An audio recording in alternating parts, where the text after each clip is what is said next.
जो इस वक्त जबलपुर से आ रही है, जहां कोरोना पर सुनवाई होगी। जबलपुर में आज कोरोना पर मध्य प्रदेश हाई कोर्ट में सुनवाई होगी। हम आपको बता दें, कोरोना आपदा पर संज्ञान याचिका पर सुनवाई होगी। चीफ जस्टिस मोहम्मद रफीक की डिवीजन बेंच करेगी सुनवाई। राज्य सरकार को पेश करनी है action taken report. High court ने 19 बिंदुओं पर सरकार से मांगी थी रिपोर्ट। हमारे साथ हमारे संवाददाता विजेंद्र जुड़ चुके हैं। जी विजेंद्र, बताइए, आज कोरोना पर सुनवाई होनी है। जी हाँ रसिका, मध्य प्रदेश में कोरोना आपदा को लेकर जो हालात है, खासतौर पर कोरोना मरीजों के इलाज की अव्यवस्थाओं के मसले पर मध्य प्रदेश हाई कोर्ट ने संज्ञान लिया और स्वतः संज्ञान एक याचिका हाई कोर्ट में दायर की थी, जिसके साथ ही साथ कुछ जनहित याचिकाएं भी दायर की गई थी। हाई कोर्ट की ओर से इन पर लगातार सुनवाई की जा रही है। 26 अप्रैल को भी इस मामले पर सुनवाई की गई थी और आज 28 अप्रैल को मध्य प्रदेश के मुख्य न्यायाधीश मोहम्मद रफीक की डिवीजन बेंच में जबलपुर हाई कोर्ट में आज सुनवाई होगी। बता दूं आपको कि इससे पहले 19 अप्रैल को हाईकोर्ट की ओर से 19 बिंदुओं का एक विस्तृत आदेश पारित किया गया था, जिसमें ये कहा गया था कि कैसे बेहतर इलाज की व्यवस्थाएं कोरोना मरीजों के इलाज के मद्देनजर मध्य प्रदेश सरकार को करनी है। तो आज हाईकोर्ट में सुनवाई है, तो सरकार को एक्शन टेकन रिपोर्ट आज हाईकोर्ट में पेश करनी है, जिसमें कोर्ट को ये बताना होगा सरकार को कि 19 बिंदुओं के हाईकोर्ट के जजमेंट को एग्जीक्यूट करने के मद्देनजर क्या कुछ कदम उठाए गए हैं। हालांकि 26 तारीख को भी सरकार की ओर से एक रिपोर्ट पेश की गई थी, लेकिन आज फिर ये एक रिपोर्ट रिकॉर्ड में ली जाएगी। विस्तृत जवाब पेश करना होगा राज्य सरकार को और साथ ही साथ इस मामले पर दो इंटरव्यू पिटीशन भी फाइल की गई थी, हस्तक्षेप याचिकाएं भी 2 फाइल की गई थी। उसमें भी याचिकाकर्ताओं की ओर से कुछ सजेशन दिए गए थे। इस पर भी हाई कोर्ट में राज्य सरकार को अपना जवाब देना होगा।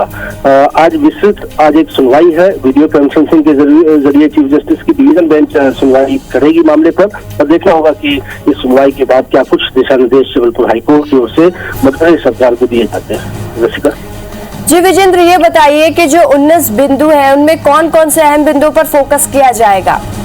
देखिए, मुख्य तौर पर हाईकोर्ट का ये जो जजमेंट था उसमें हाईकोर्ट ने ये इंश्योर करने कहा था कि यदि कोई पेशेंट कोविड से पीड़ित है तो उसको बेहतर इलाज मिल सके, उसको ऑक्सीजन जरूर मुहैया हो सके और साथ साथ केंद्र सरकार को भी इस मामले पर दखल देने हाईकोर्ट ने अपने 19 बिंदुओं के जजमेंट में कहा था कि केंद्र सरकार दखल दे, वो ये इंश्योर करे कि सभी राज्यों को ऑक्सीजन निर्बाध रूप से मिल जाए और उसमें ऑक्सीजन की किल्लत से किसी मरीज की मौत नहीं होनी चाहिए। रेमडेसिविर इंजेक्शन को लेकर एक बड़ा आदेश हाईकोर्ट की ओर से किया गया था कि यदि किसी मरीज को रेमडेसिविर की जरूरत होती है तो उसको 1 घंटे के भीतर, डिमांड के 1 घंटे के भीतर ये इंजेक्शन मुहैया हो जाना चाहिए। साथ ही साथ RT-PCR टेस्ट की संख्या मध्य प्रदेश में बढ़ाए जाने को लेकर डायरेक्शन था। ये कहा गया कोर्ट की ओर से कि रिपोर्ट में लेट होने की वजह से कई बार स्थितियां गंभीर हो जाती हैं, लिहाजा 36 घंटों की अधिकतम समय सीमा हाई कोर्ट की ओर से तय की गई थी।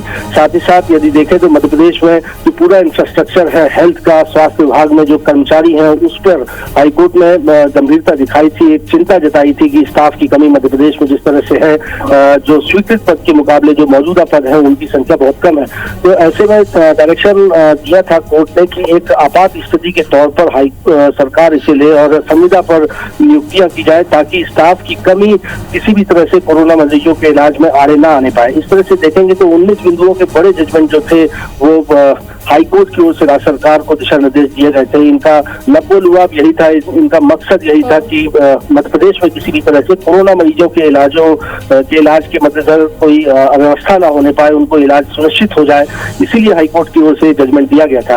अब आज सुनवाई होनी है चीफ जस्टिस की डिवीजन बेंच में। विस्तृत जवाब सरकार की ओर से भी पेश किया जाएगा, याचिकाकर्ताओं और इंटरव्यूनर जो हैं उनकी ओर से भी तर्क पेश किए जाएंगे। फिर देखना होगा कि हाईकोर्ट की ओर से आज क्या डायरेक्शन राज्य सरकार को दिया जाता है। जी विजेंद्र, तमाम जानकारी के लिए बहुत बहुत शुक्रिया आपका।